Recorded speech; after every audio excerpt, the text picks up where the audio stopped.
It's almost impressive how many plot threads this movie manages to handle, and each plot thread is given all the development and care it needs. So let's look at how this movie tackles depression of Peter B. Parker from the start all the way to the end.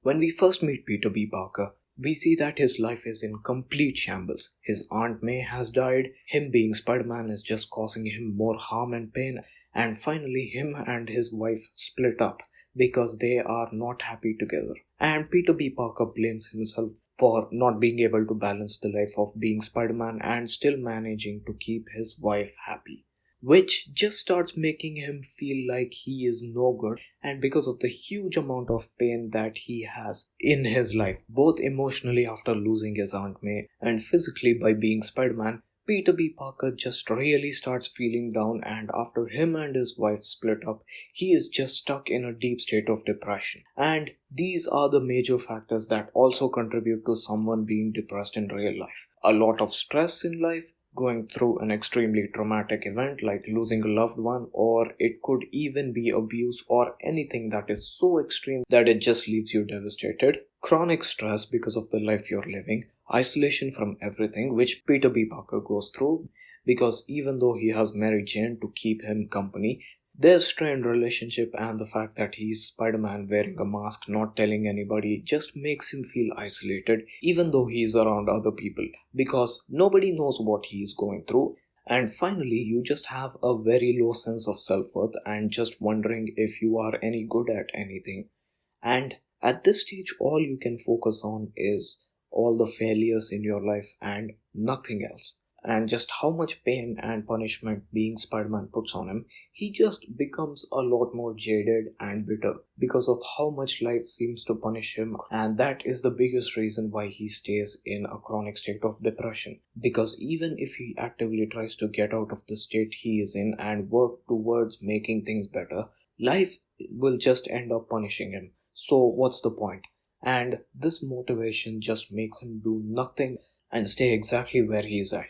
But he also hates where he is at in life and who he is turning into. So to cope with that, he just lies to himself about how he is working on himself and making his life better while he is doing nothing so he can be comfortable with where he's at.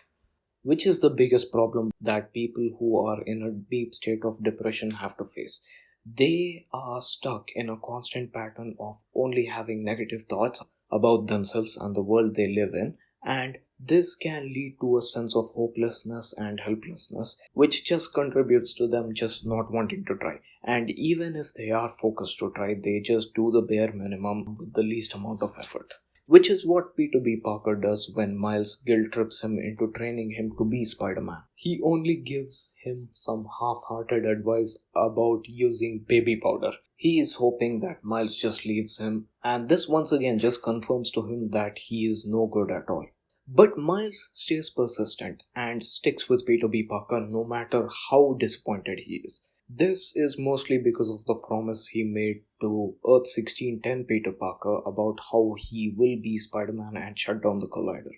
But this persistence and continuing to stick with Peter B. Parker does play an important role in helping Peter B. Parker get out of depression. And when Miles goes one step further and is willing to put his own life on the line so Kingpin cannot kill another Spider-Man, it gets to Peter B. Parker and just makes him realize that he is valued and that there is someone who is willing to stick with him and put his own life on the line for him. And this unintentional action of Miles starts making Peter B. Parker slowly start getting out of the state of depression, which is actually one of the most important steps in helping someone get out of the state of depression. When you stick with someone and make them realize that you value them, and when they start realizing that they are valued and that they are somewhat good because you are sticking with them, it just motivates them to not let you down and makes them want to get better. Then we get Peter B. Parker and Miles actually successfully pulling off the heist mission and getting out of the lab with the PC. And also Peter B. Parker helps Miles learn how to stick and unstick and plays a major part in Miles learning how to swing. And all of these just contribute to him realizing that he is still good at something and that he can actually do something and is not a complete screw up, which is another very crucial part of getting out of the state of depression. You need to realize that you can do something, and when you're in a deep depression state, you often feel like you can't handle anything and certain tasks just seem so out of your ability that you don't even try. But when you actually do start doing them and start achieving some level of progress and realize that you actually can handle things and you realize that you're not totally worthless, you further nudge yourself out of the depressed state that you were in. And that's actually what happens when Peter B. Parker successfully pulls off the heist mission and helps Miles become a better Spider-Man. And then we reach one of the most crucial parts of this movie. It's when Peter B. Parker meets this universe's Aunt May. And in many ways, this is the most painful moment in Peter's life, and he just doesn't want to be reminded of it all over again. And this might be one of the biggest moments that contribute to him being so jaded and cynical and just stuck in a state of deep depression instead of trying to make things better, because this pain of losing Aunt May just made him not want to deal with life again. So he tries to avoid this confrontation because of the pain. And when it actually happens, it is every bit as painful because Peter is immediately reminded of the niceness and concern Aunt May has for him. And once again, this reminds him of just what he has truly lost in his life. But he also sees that his Aunt May is still willing to go out and go on dates. He sees that while she is also grieving her Peter's death, it's still not stopping her from doing good and helping Miles and the other spider people to stop Kingpin. And even when Miles confesses to her that he was there during their Spider-Man's death and he didn't do anything to stop it, she forgives him and tries to help him.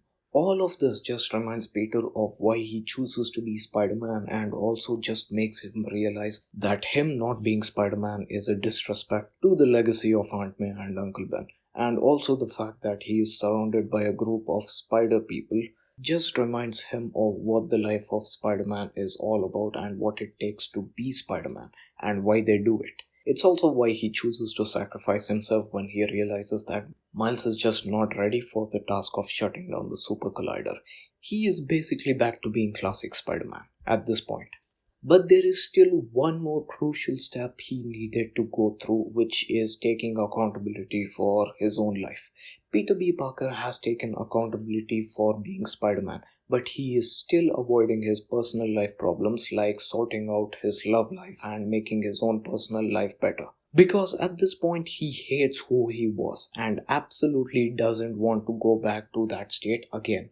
So he is willing to die a hero and save the world because that will make him feel proud of himself and also make him honor the memory of his Aunt May and Uncle Ben. But again, he is just avoiding his personal life and avoiding the confrontation of all the challenges and problems he has to face in his personal life because he might just mess it all up again. And when Miles makes him realize that he needs to take a leap of faith and be accountable for his actions and that he will not end up becoming the same person he was, this finally convinces Peter B. Parker that he should go back to his universe and sort out his own life. Then we finally see him nicely dressed with flowers in front of MJ's house. And these are the final two steps that you need to do to get out of depression. Actually confronting your problems and taking accountability for your own life and just having a leap of faith that you will not mess it all up again. That you will not go back to the state you were in. And also just reminding yourself why you're doing all of this. What is the biggest reason you chose the path you are on and why this path means so much to you? And how this movie just depicts deep depression on top of every other amazing thing it does just baffles me. This movie is absolutely amazing and I had an absolute blast going through all of it. With that being said, hope you enjoyed this. Thank you so much for watching, and if you enjoyed this video, drop a like. And if you're a fan of the content that I'm putting out, make sure to subscribe so you don't miss out on any future videos. Hope you have a wonderful day. Thank you so much for watching. Goodbye.